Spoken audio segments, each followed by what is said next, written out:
नमस्ते सभी को। तो आज हम करेंगे हमारी exercise 14.4 and this is from class 7 startup mathematics chapter 14 perimeter and area. Exercise 14.3 तक ऑलरेडी कंप्लीट हो चुका है, तो आप जाके चेक कर सकते हैं। आज हम स्टार्ट कर रहे हैं exercise 14.4 which is very interesting exercise. एक बार ही आपको लगेगा कि यार क्या हो रहा है इसके अंदर, but this is a very interesting. थोड़ा सा आपको ट्रिक्स के साथ में काम करना है, तो बहुत इजी है और करने में बड़ा मज़ा भी आएगा। ठीक है, तो क्वेश्चन नंबर फर्स्ट के साथ डील करते हैं। ए रेक्टेंगुलर लो। सबसे पहले तो मैं आपको बता दूं कि इस चैप्टर में आपको रेक्टेंगल, स्क्वायर एंड सर्कल, जो अभी आपने 14.3 तक जितने भी फिगर्स पढ़े हैं रिगार्डिंग उसी के सारे क्वेश्चंस होने वाले हैं, but in a different terms. Okay, तो रेक्टेंगल लॉन है ऑफ लेंथ, तो हम इसका पहले एक फिगर जो है ड्रॉ करेंगे। जैसे जैसे क्वेश्चन में गिवन है वैसे वैसे आपको बनाना है। क्या है? लेंथ है 50 मीटर। ठीक है, 50 मीटर लेंथ का एक लॉन है and the breadth is 30 metre. ये हो गई आपकी ब्रेड। तो यहाँ पे भी कितना होगा? रेक्टेंगुलर है, तो this one also a 30 and this is also a 50 metre. ये जो फिगर ड्रॉ करना है ये आप अभी से ही सीख लीजिए, क्योंकि ये जो है ना, इस टाइप के क्वेश्चंस आपके नेक्स्ट क्वेश्चन क्लास 8 में बहुत अच्छे से आने वाले हैं। यहाँ पे सिर्फ 3 फिगर के साथ डील कर रहे हैं, वहाँ पे आपको पैरेललोग्राम, ट्रापेजियम, बहुत सारे फिगर्स के साथ डील करना है। तो यहाँ पे हम रेक्टेंगल की बात कर रहे हैं। रेक्टेंगल की two opposite sides are equal, that's why मैंने ड्रॉ किया 50 मीटर और ये भी 50 मीटर। अब नेक्स्ट क्या बोल रहे हैं? Is to be surrounded externally. Externally मतलब बाहर की तरफ ये सराउंडेड है। तो सराउंडेड क्या होगा? By a path which is 2 metre wide. ये चारों तरफ से सराउंडेड है, मतलब चारों तरफ से। और एक्सटर्नली बोल रहा है, तो जो ये पाथ है वो आपको बनाना है एक्सटर्नल लेवल पे, दैट मीन्स बाहर की साइड पे। ठीक है, और कितना वाइड बोल रहा है, मतलब कितनी चौड़ाई है इसकी, ये कितना चौड़ा पाथ इन्होंने बनाया है, विच इज ये है 2 मीटर। सबसे पहले आप यूनिट चेक कर लीजिए, सारी यूनिट जो है आपकी मीटर के अंदर है। नेक्स्ट, जो क्वेश्चन में गिवन था हमने डायग्राम ड्रॉ कर लिया, रेक्टेंगुलर है। अब आपको क्या फाइंड आउट करना है? Find out the area of the path. अब ये जो सराउंडेड एरिया बनाया है ना, देखिए, सराउंडेड एक्सटर्नली बाय पाथ, ये सराउंडेड है बाय द एक्सटर्नल पाथ, मतलब ये जो पाथ है दिस वन। ओके, इसका आपको एरिया फाइंड आउट करना है, इस वाले एरिया का। इस शेडेड रीजन का क्या फाइंड आउट करना है? एरिया फाइंड आउट करना। तो इसका बीच वाले का एरिया फाइंड आउट करने के लिए हम क्या करेंगे? सबसे पहले तो हम आउटर जो हमारा रेक्टेंगल है, बिगर रेक्टेंगल है, हम उसका एरिया फाइंड आउट करते हैं। ओके, तो मैं यहाँ लिख देती हूँ एरिया ऑफ बिगर रेक्टेंगुलर। तो एरिया ऑफ क्या होता है rectangular? Is L into B. तो हम 50 मीटर मल्टीप्लाई बाय 30 मीटर कर देते हैं। ओके, जो कि आपके पास आएगा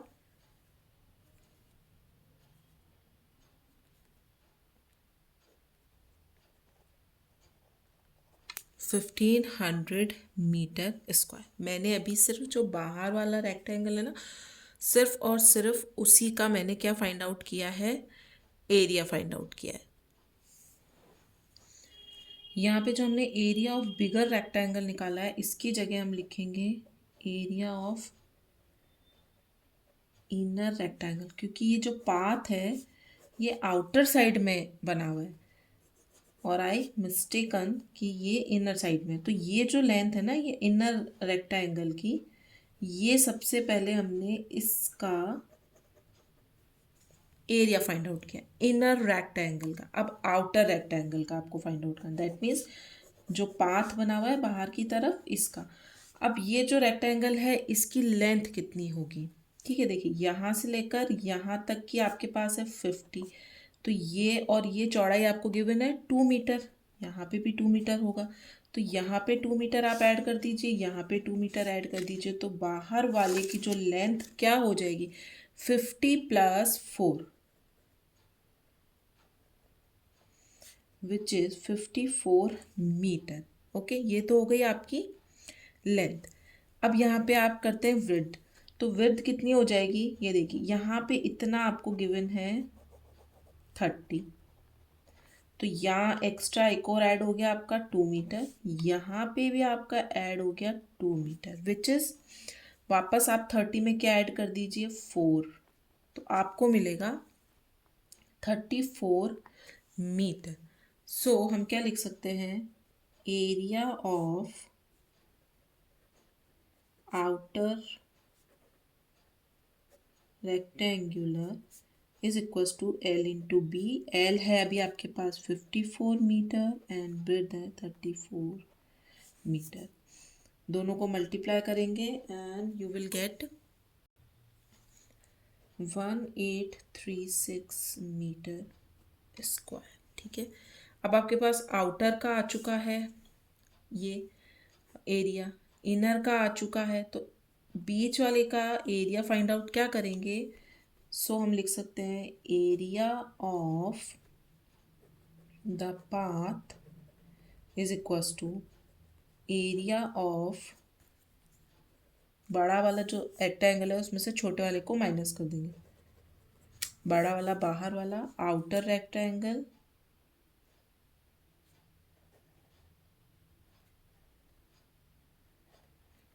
माइनस एरिया ऑफ इनर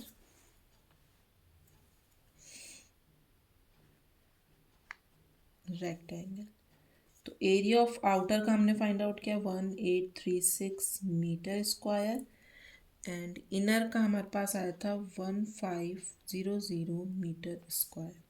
दोनों को हम करेंगे अब माइनस, और माइनस करने के बाद you will get 336 metre square and this is your answer.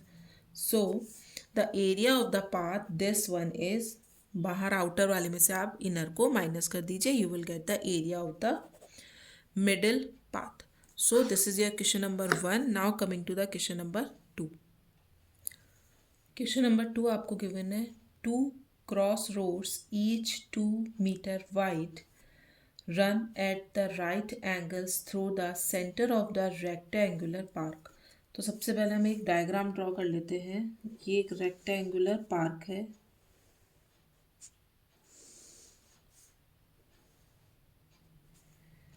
Rectangular park length है आपके पास 64 मीटर एंड ब्रेथ है 38 मीटर। ओके,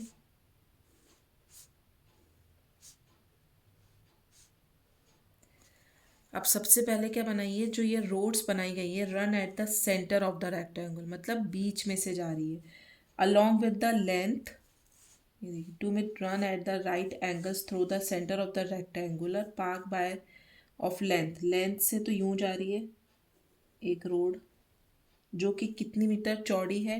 2 मीटर वाइड है, तो आपको एटलीस्ट इतना चौड़ी एक line along with the length and along with the breadth. ठीक है, इस तरीके से एक पाथ जो है, एक रोड जो है 2 मीटर वाइड, यहाँ से भी ये 2 मीटर, यहाँ से भी ये 2 मीटर, 2 मीटर वाइड जो है एक रोड जा रही है जो कि सेंटर से जा रही है रेक्टेंगल के, और एक दूसरे को राइट एंगल्स पे कट कर रही है। ये देखिए एक दूसरे को राइट एंगल पे कट कर रही है, such that is the parallel to one of the side of the rectangle. दोनों एक दूसरे के क्या है? पैरेलल हैं दोनों रोड्स, ये ब्रेड के पैरेलल है और this line is parallel to the length. Find the area of the roads. ये जो रोड है यहाँ पे, पहले हम लेंथ की बात करते हैं, इसका एरिया आपको फाइंड आउट करना है एंड देन इसका एरिया आपको फाइंड आउट करना है। और इन दोनों के बीच में ये वाला एरिया क्या है, इसको मैं थोड़ा डार्क कर देती हूँ। ये थोड़ा इन दोनों के बीच में कॉमन है, लेकिन आपको फाइंड आउट क्या करना है, ये वाला एरिया और ये वाला एरिया, उसमें से इसको क्या करेंगे, हम माइनस कर देंगे। तो सबसे पहले हम फाइंड आउट करते हैं लेंथ के अकॉर्डिंग एरिया। तो लेंथ आ जाएगी आपके पास यहाँ से लेकर यहाँ तक, ये जब 64 हो तो ये और ये भी, इस वाले की लेंथ भी कितनी हो जाएगी, इस रोड की लेंथ हो जाएगी 64। तो area of a road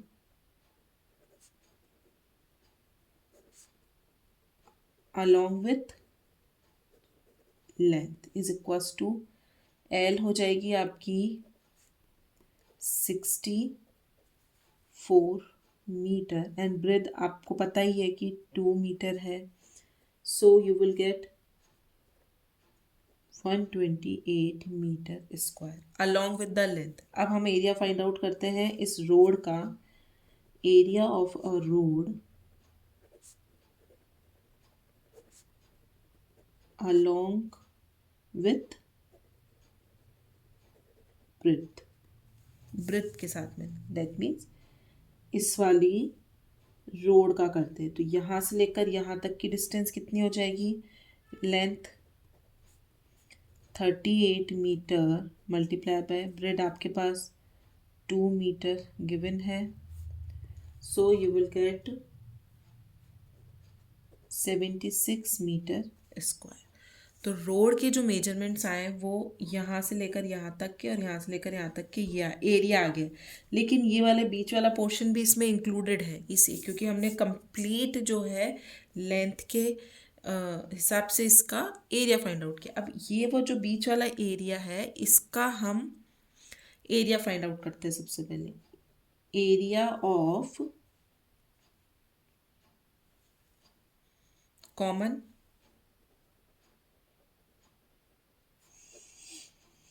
part of road is equals to L into B which is 2 into 2, क्योंकि यहाँ से लेकर यहाँ तक की लेंथ कितनी है, 2 है, यहाँ से लेकर यहाँ तक भी 2 है।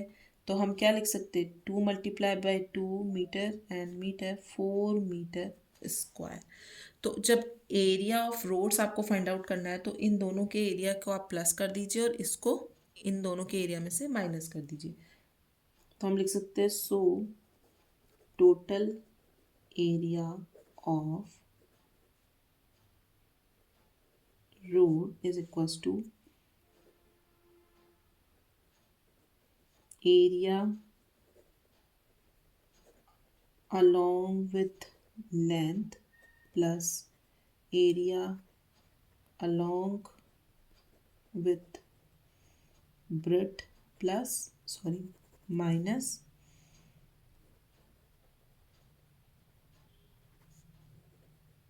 Area of common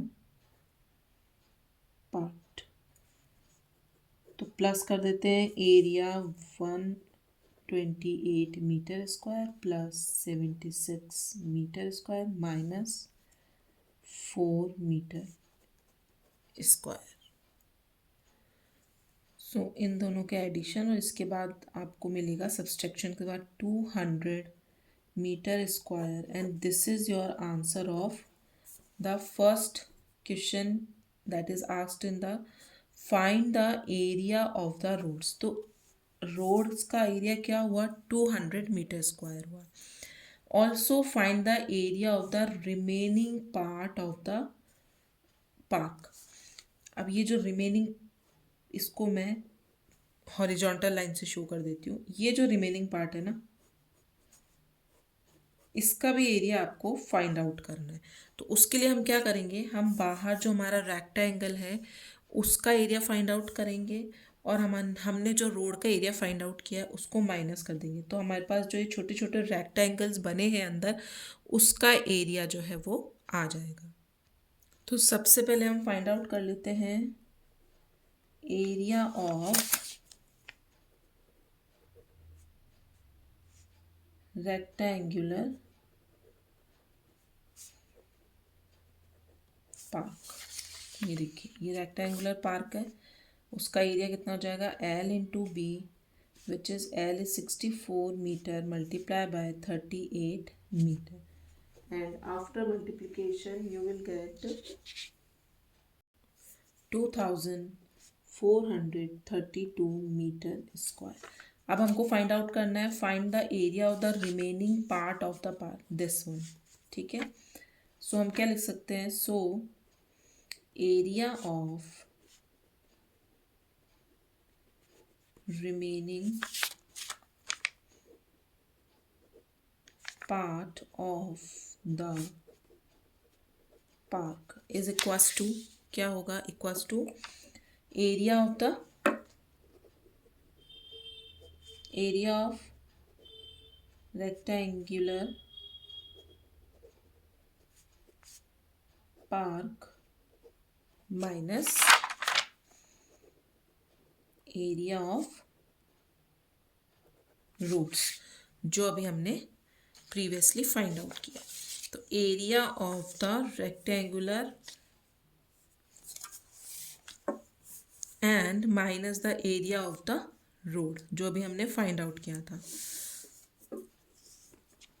area of rectangular park अभी भी हमारे पास आया 2432 metre square minus area of roads आया था 200 मीटर स्क्वायर। ठीक है, समझ में आ रहा है ना आपको कि रेक्टेंगुलर पार्क में से अगर हम एरिया ऑफ रोड्स को माइनस कर देंगे तो हमारे पास जो ये रिमेनिंग पोर्शंस है उसका एरिया जो है वो आ जाएगा। तो माइनस करने के बाद you will gate 2232 meter square, and this is the answer of your question second asked in your question कि find the area of the remaining part of the park। तो remaining part of the park का जो area होगा वो होगा आपका road का area और रेक्टेंगल एरिया को माइनस करने के बाद। Now coming to the next question. Next है एक square park is a side of 100 metre. एक स्क्वायर पार्क है जिसकी साइड है 100 metre, 100 metre, 100 metre and 100 metre and 100 metre. A road is 5 meter wide is made all around the garden। ये square park है, इसके चारों तरफ लाइक दिस एक 5 मीटर वाइड गार्डन जो है, रोड जो है वो बनाई गई है। मतलब कि यहाँ से लेकर यहाँ तक है आपके पास 5, यहाँ से लेकर यहाँ तक है 5, एवरीथिंग इज अ 5। ठीक है,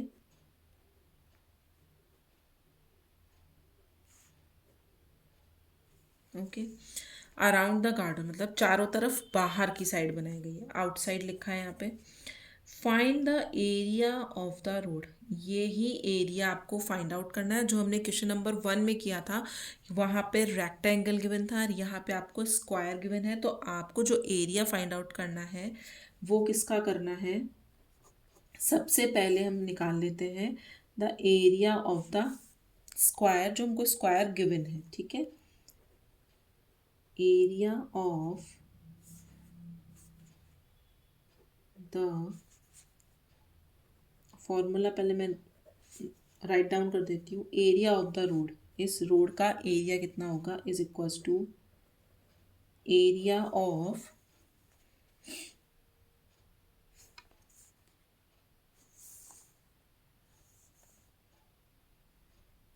the road 5 meter made all around the garden, outside it the area of the road is area of outer square minus area of inner square। Area of inner square है हमारा park. ठीक है, तो area of the road हो जाएगा, सबसे पहले हम area of square park find out करते हैं which is side into side. तो ये जो स्क्वायर पार्क था इसकी साइड थी 100 multiply by 100 and you will get 10,000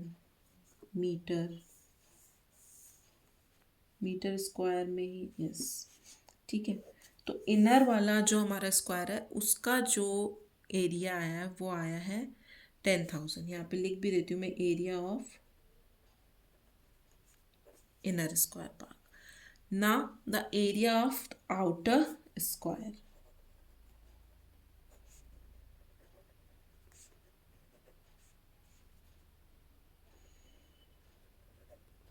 road लिख देते हैं, आउटर स्क्वायर रोड। तो हमारे पास एरिया आ जाएगा रोड का, द पाथ। अब देखिए, पहले हम बाहर वाला जो हमारे पास है इसकी हमारे पास लेंथ नहीं है, यहाँ से लेकर यहाँ तक है। अगेन आपके पास कितना, 100 मीटर। इसके अंदर यहाँ पे आप 5 जोड़ दीजिए और इस साइड भी आप 5 जोड़ दीजिए, तब आपके पास होल यहाँ से लेकर यहाँ तक की लेंथ आ जाएगी। ठीक है, यहाँ से लेकर यहाँ तक की तो 100 गिवन है ना हमको। इस साइड भी 5 ऐड करना है और इस साइड भी 5 ऐड करना है। दैट मीन्स आपको टोटल 10 जो है दोनों 5 दोनों साइड, मतलब टोटल जो है 10 आपको ऐड करना है। तो you will get 110 metre length. Breadth कितनी हो जाएगी, अगेन यहाँ से लेकर यहाँ तक की आपको गिवन है 100। मैं यहाँ बता देती हूँ, ये है 100 मीटर। प्लस करेंगे, यहाँ पे भी आपने कितना जोड़ा, 5, अगेन 110 मीटर। तो area of the outer square की जो लेंथ हो जाएगी साइड इंटू साइड जो हमारी निकली है वो कितनी आएगी, 110 metre multiply by 110 metre, and you will get 12,100 metre square. Outer का हमारे पास आ चुका है, इनर का हमारे पास आ चुका है। नाउ हम क्या करेंगे, according to the formula minus करेंगे area of outer square which is this one. So area of the road is equals to 12,100 metre square is minus 10,000 metre square. तो माइनस करने के बाद आपको 2,100 metre square and this is your answer. Outer में से inner को minus करेंगे तो आपको बीच वाला जो पाथ है या बीच वाला जो रोड है, जो भी कह सकते हैं आप, पाथ कहेंगे तो ज़्यादा इजी रहेगा क्योंकि बाहर वाले से अंदर को हम माइनस कर देंगे तो हमारे पास जो एरिया है बीच वाला वो हमारे पास आ जाएगा। And this is your question number 3 has been completed. Now coming to the question number 4। 4 है आपके, इनसाइड अ रेक्टेंगुलर गार्डन। एक रेक्टेंगुलर पहले हम गार्डन बना लेते हैं। 24 meter long and 18 meter wide. 2 meter margin is left for planting tulip flowers. 2 metre margin मतलब कि 2 मीटर का मार्जिन एक यहाँ पर छोड़ा गया है, एक यहाँ पर छोड़ा गया है। ठीक है, चारों तरफ 2 मीटर का जो मार्जिन है वो छोड़ा गया है ताकि आप इसके चारों तरफ क्या लगा सकें, ट्यूलिप के फ्लावर्स जो हैं वो लगा सकें। मतलब ये वाला 2 मीटर, यहाँ पे भी और यहाँ पे भी 2 मीटर, एवरीथिंग इज 2 मीटर। ठीक है, ये मार्जिन मतलब ये हमारा आउटर वाला गार्डन था।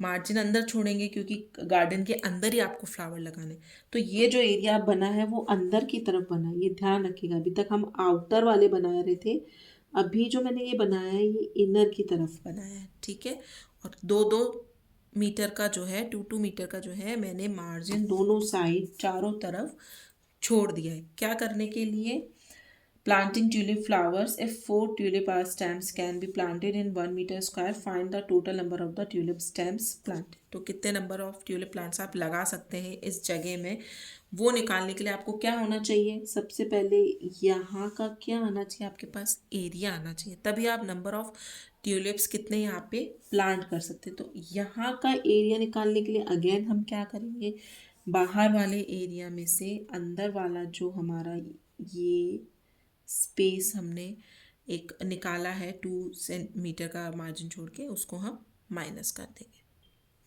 सो लेट्स स्टार्ट कि हम सबसे पहले आउटर वाला जो हमारा रेक्टेंगुलर गार्डन है, इसका हम एरिया फाइंड आउट कर लेते हैं। So area of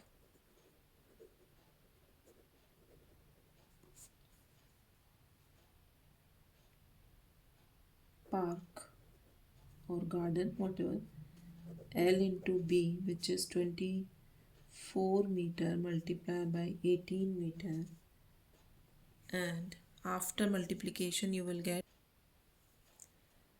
432 metre square. तो हमारे पास ये गार्डन का जो है एरिया आ चुका है। अब आपको क्या निकालना है, इनर वाला जो रेक्टेंगल है, बिकॉज हमको प्लांट कहाँ करने हैं, ट्यूलिप्स यहाँ पे प्लांट करने हैं, इस वाले एरिया का। और इसका एरिया निकालने के लिए हम क्या करेंगे, अंदर वाला जो हमारा मार्जिन छोड़ के हमने रेक्टेंगल बनाया है, एक पोर्शन बनाया है, उसका हम फाइंड आउट कर लेते हैं एरिया। सो एरिया ऑफ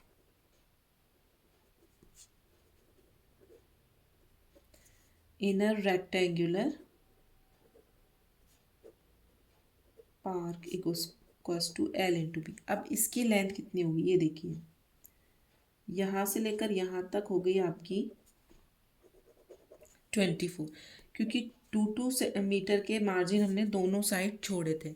24 कैसे हो जाएगी, मतलब यहाँ से लेकर यहाँ तक की 24 है, यहाँ पे 2 माइनस कर दीजिए, यहाँ पे 2 माइनस कर दीजिए, तो हमको ये रिमेनिंग जो पार्ट है ना, इसकी लेंथ पता चल जाएगी। तो 24 माइनस 4, यहाँ से 2 माइनस, यहाँ से 2 minus, you will get 20 metre.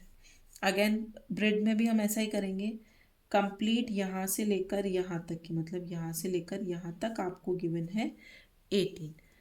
हमको निकालना है इतने से पोर्शन का। अगेन हम क्या करेंगे, 2 यहाँ से माइनस कर देंगे, 2 यहाँ से माइनस कर देंगे, you will get 18 metre minus 4 metre, and you will get breadth आ गई आपके पास बी 14 मीटर, लेंथ है आपके पास 20 metre, so you will get 280 metre square your area. तो अब हमको एरिया निकालना है जहाँ पे हमको प्लांट्स लगाने, तो हम लिख सकते हैं area of 2 metre margin path, और लेफ्ट रीजन भी लिख सकते हैं हम 2 मीटर, ये यहाँ का 2 मीटर ही है इसका margin. Area of 2 metre margin path is equals to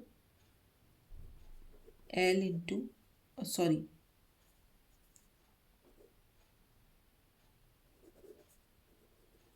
area of outer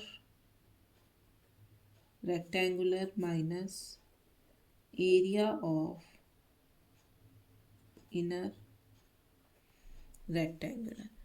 तो एरिया है हमारे पास 432 metre square minus 280 metre square, and you will get 152 metre square. तो एरिया जहाँ पे आपके ट्यूलिप्स आपको प्लांट करने हैं, ये देखिए 2 metre margin is left for planting tulip flowers if 4 tulip stems can be planted in 1 metre square. मतलब एक एक मीटर के डिस्टेंस पे कितने लगाए जा रहे हैं, 4 लगाए जा रहे हैं। तो कितने मीटर स्क्वायर पे लगाना है हमको, 152 मीटर स्क्वायर। तो नंबर ऑफ ट्यूलिप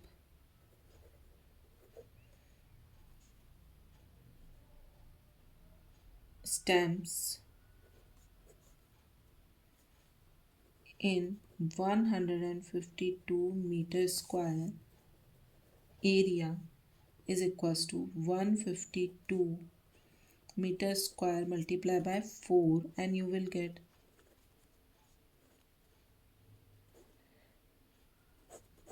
608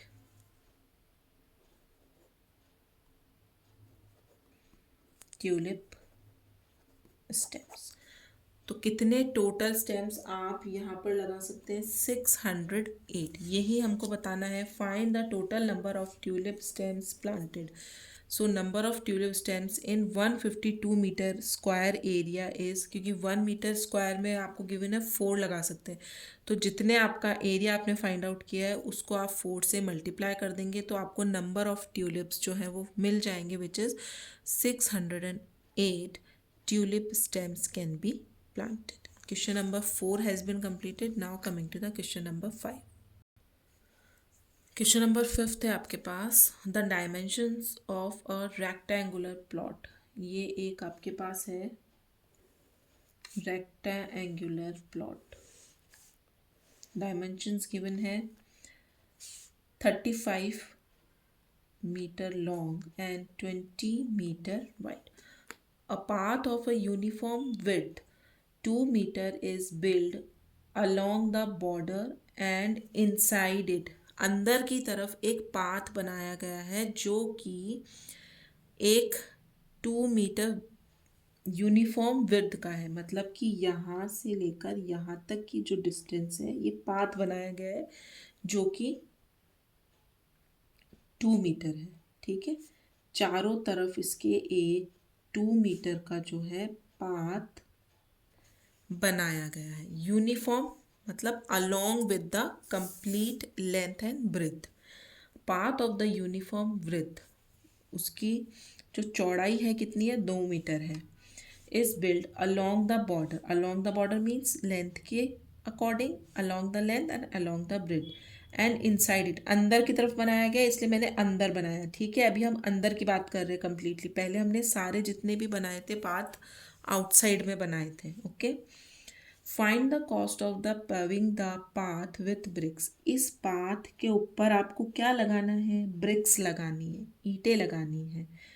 एट ₹25 पर स्क्वायर मीटर। सबसे पहले हम यहीं तक सॉल्व करते हैं।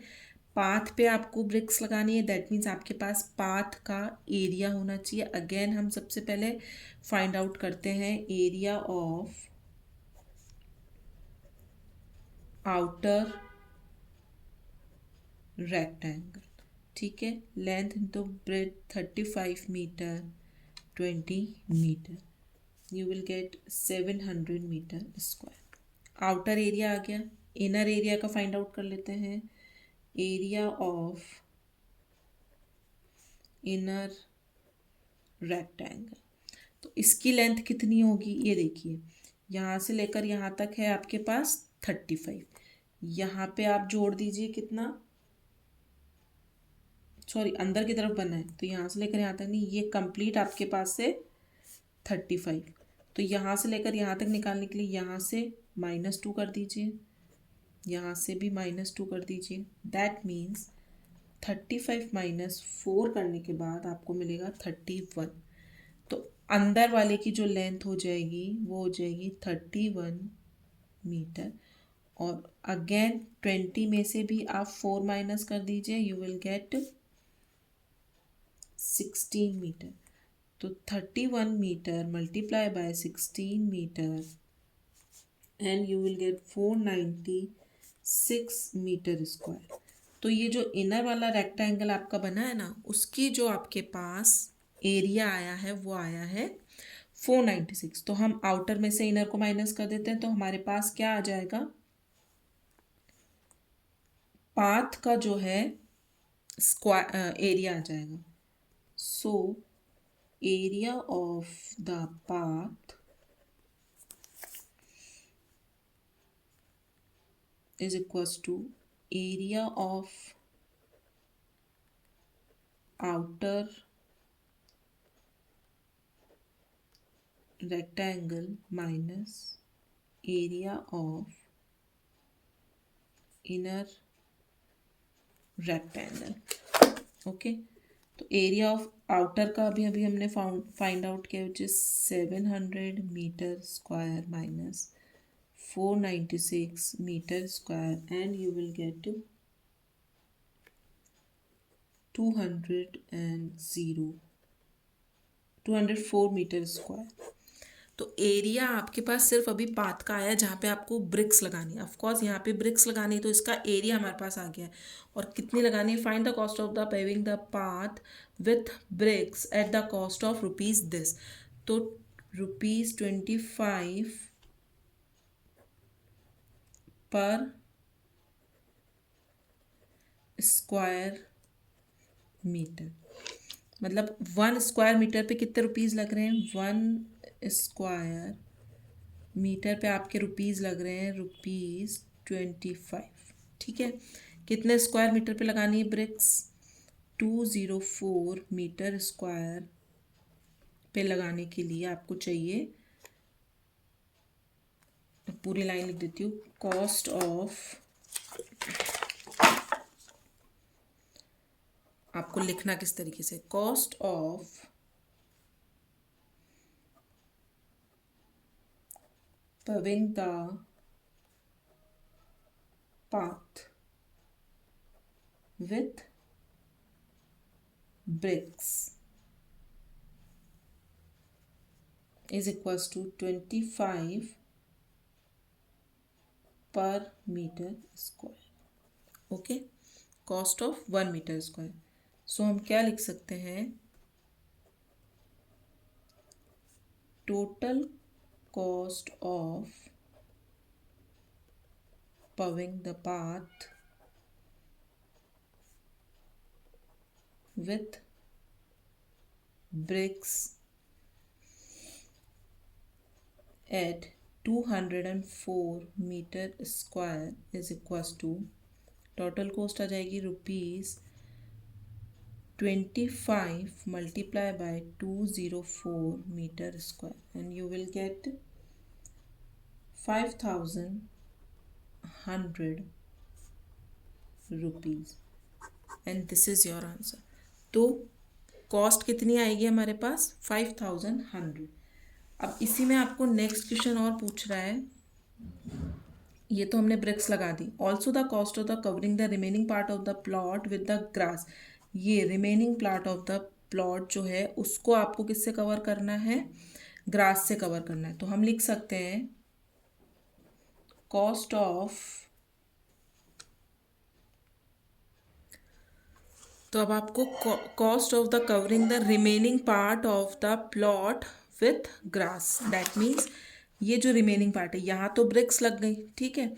अब एरिया पे ही आपको ग्रास लगानी है, मतलब अंदर वाले एरिया पे, बाहर तो नहीं लगता है ना, पेरीमीटर पे कुछ नहीं करना है, सब कुछ एरिया पे करना है। तो यहाँ पे ग्रास लगेगी इस वाले एरिया पे। तो इस वाले एरिया को अभी भी हमने फाइंड आउट किया है 31 और 16 के साथ में, ठीक है, अंदर वाले रेक्टेंगल का। तो इसकी कॉस्ट जो ग्रास लगेगी वो कितनी हो जाएगी? तो एरिया को आप इस रुपीस के साथ मल्टीप्लाई कर देंगे। So total cost of covering with grass is equals to ₹19 is multiplied by area of the inner rectangle which is 496 meter square and you will get ₹9,424 rupees and this is your answer. तो BRICS भी लग गई and grass भी लग गई। Grass inner area पे लगेगी, इसलिए हमने इनर वाले रेक्टेंगल के एरिया के साथ उस रुपीज़ को मल्टीप्लाई कर दिया है। ब्रिक्स की भी कॉस्ट आपको गिवन थी, तो हमने जो एरिया पाथ का निकाला था 205 माइनस करने के बाद जितने रुपीज़ आपको गिवन थे उसको उससे मल्टीप्लाई कर देना है सिंपली, ठीक है। So here is question number 5 has been completed. In next video we will discuss remaining questions. Thank you.